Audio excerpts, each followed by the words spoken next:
Hello everyone, welcome to success with Rai academy. The Indian Express के 7 दिसंबर के editorial page को discuss करेंगे, जिसमें हम सिर्फ आज एक ही आर्टिकल ले रहे हैं और वो है फार्मिंग आउट।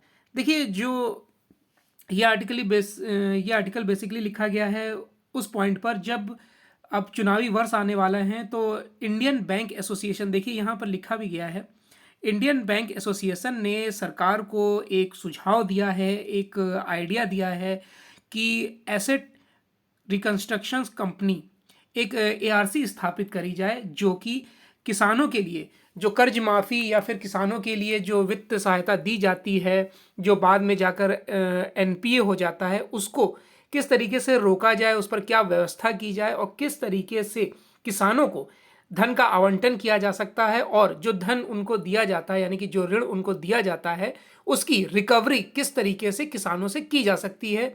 इन सभी पॉइंट्स पर आईबीए ने सरकार को एक सुझाव दिया है और सुझाव में ये बोला है कि एक एआरसी होना चाहिए, यानी कि एसेट रिकंस्ट्रक्शन कंपनी होनी चाहिए, जो सरकार से ऑर्डर लेकर धन तो दे, किसानों को ऋण दे, लेकिन फिर उससे उसकी वसूली भी करेगी। यानी कि ये जो एआरसी होगी वो किसानों से वसूली करेगी सरकार के लिए। इसमें फिर सरकार का या बैंक का कोई रोल नहीं रह जाएगा। वो बैंक से डॉक्यूमेंट्स लेगी, बैंक से लोन की जानकारी लेगी और उसकी रिकवरी करेगी। हालांकि उस रिकवरी के बदले उन्हें कुछ हिस्सा दिया जाएगा। तो ये सब पॉइंट्स इसमें दिए गए हैं। तो देख लेते हैं कि ये जो इसको एआरसी को एक बैड बैंक खोलने की एक अनुमति देने की बात सिफारिश की गई है आईबीए द्वारा, वो क्या है। देखिए, इंडियन बैंक एसोसिएशन ने सरकार को एक बैड बैंक बनाने का प्रस्ताव दिया है। अगर यह प्रस्ताव मान लिया गया तो यह बैड बैंक भारत के बैंकों के लिए एक राहत बन सकता है, क्योंकि देखिए, किसानों को जो लोन दिया जाता है वो कहीं ना कहीं एनपीए ही हो जाता है। यानी यह हमारी अर्थव्यवस्था और बैंकिंग तंत्र के लिए बहुत अच्छा कदम हो सकता है। अब यह बात चौंकाने वाली लगती है कि जिसे बैड बैंक कहा जा रहा है वो बैंकिंग तंत्र के लिए अच्छा कैसे हो सकता है। मतलब नाम इसे दिया जा रहा है बैड बैंक, देखिए यहाँ लिखा भी गया है बैड बैंक नाम दिया जा रहा है। तो ये सरकार के लिए या फिर हमारे लिए जो फाइनेंशियल सिस्टम है उसके लिए अच्छा कैसे हो सकता है, इसी पर ये पड़ताल की गई है। लिखा गया है आर्टिकल कि बैंकों की संस्था जो है इंडियन बैंक एसोसिएशन ने गत 12 मई को वित्त मंत्रालय और रिजर्व बैंक को यह प्रस्ताव दिया था कि देश में एक बैड बैंक की स्थापना की जाए।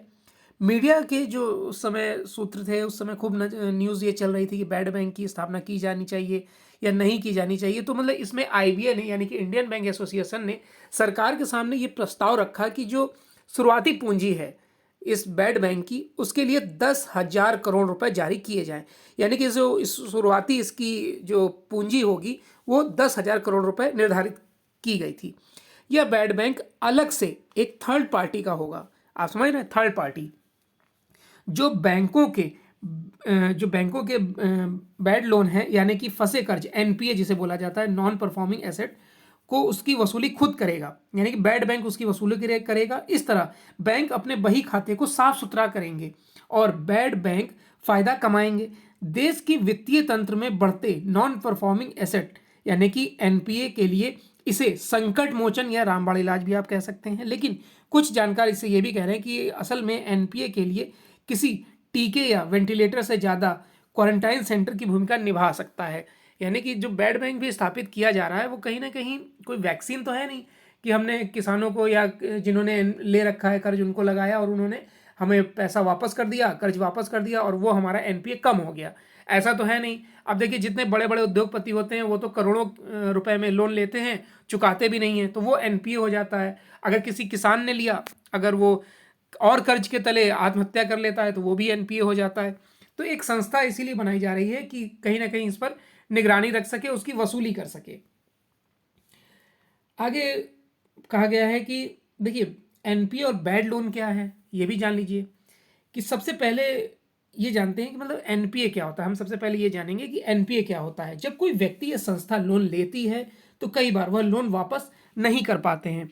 कभी ऐसा मजबूरी के चलते करते हैं, तो कभी उद्देश्य से, यानी फ्रॉड करना ही उनका उद्देश्य होता है। देखिए, कुछ किसान होते हैं जो ले तो लेते हैं कर्ज, लेकिन उनके पास मजबूरी इतनी होती है वो उसे वापस नहीं कर सकते हैं।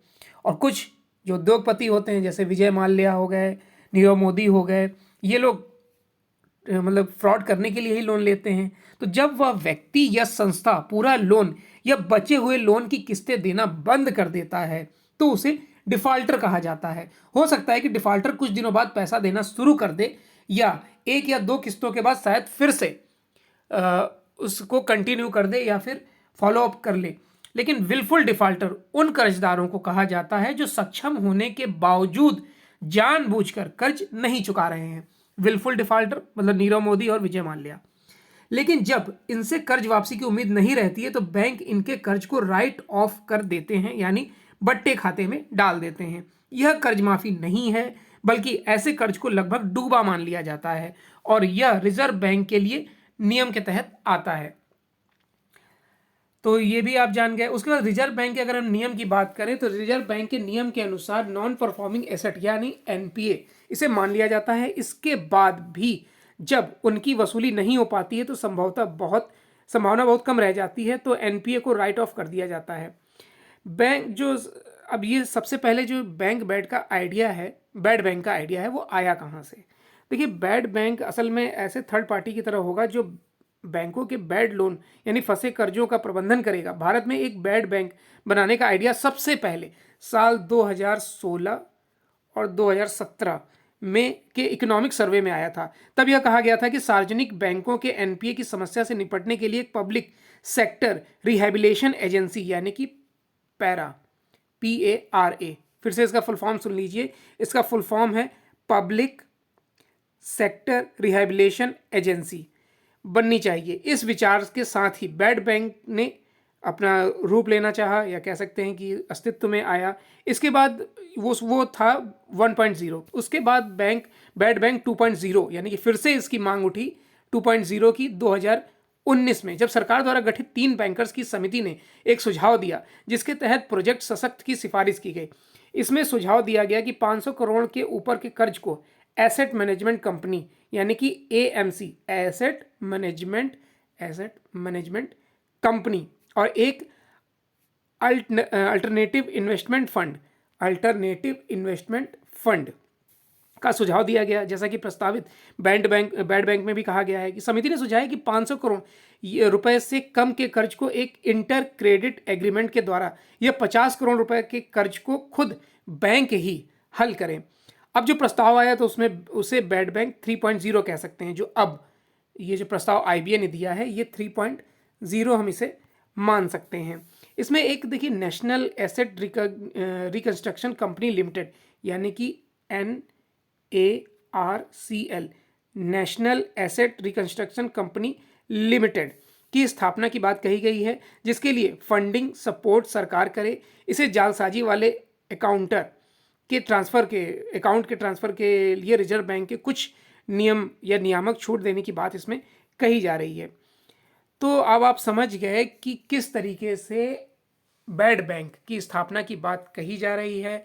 हालांकि इसमें दिक्कतें भी आ सकती हैं, दिक्कतें आएंगी भी, क्योंकि विपक्ष कहीं ना कहीं इसमें ये आशंका जताएगा कि अगर हम बैड बैंक की स्थापना कर रहे हैं तो जो थर्ड पार्टी होगी उसको अगर शक्तियां मिलती हैं तो वो कहीं ना कहीं वसूली के लिए दबाव बना सकती है किसानों पर। देखिए, उद्योगपतियों पर तो दबाव बनाने से रहे, तो किसानों पर ज़्यादा दबाव बनाना भी ठीक नहीं है। वो मनमाने तरीके से वसूली करेंगे। तो ऐसी कई आशंकाएं जगेंगी जो कि आने वाले समय में हमें पता चलेगा। हालांकि इलेक्शन का समय है, 2022 इलेक्शन वर्ष है, तो जो IBA है वो ये भी चाहता है कि 2022 में जो इलेक्शन है उससे पहले अगर सरकार इसे प्रस्तावित कर देती, क्योंकि कई घोषणाएं, देखिए घोषणा पत्र तैयार होंगे हर पार्टी का, उसमें सबसे पहला मुद्दा यही होता है किसान कर्ज माफ़ी, किसान ऋण कर्ज माफ़ी, यानी किसानों ने जो ऋण ले रखा है वो उसको माफ़ किया जाए। अब जब उनके किसानों के ऋण को माफ़ किया जा रहा है तो जाहिर सी बात है या तो NPA बढ़ेगा या फिर बैंक की बैलेंस शीट खराब होगी और कहीं ना कहीं जो वित्तीय संतुलन है वो बैंकों का भी बिगड़ेगा और भारत सरकार का भी बिगड़ेगा। तो इसको देखते हुए ही IBA ने, इंडियन बैंक एसोसिएशन ने, सरकार को ये सुझाव दिया है कि इस बैंक की स्थापना की जाए ताकि इसकी रिकवरी सुनिश्चित की जा सके। आई होप आपको ये आर्टिकल समझ में आया होगा, और आर्टिकल हम वही डिस्कस करेंगे जो इम्पोर्टेंट होगा या फिर जो हमें कुछ फैक्ट्स दे। तो आज के लिए फार्मिंग आउट मुझे ऐसा लगा कि मुझे इस आर्टिकल को डिस्कस कराना चाहिए। अगर आपको ये आर्टिकल अच्छा लगा है तो आप कमेंट बॉक्स के माध्यम से बता सकते हैं, या फिर कोई और सुझाव है तो आप कमेंट बॉक्स के माध्यम से दे सकते हैं। आई होप आपको वीडियो अच्छा लगा होगा। वीडियो देखने के लिए धन्यवाद।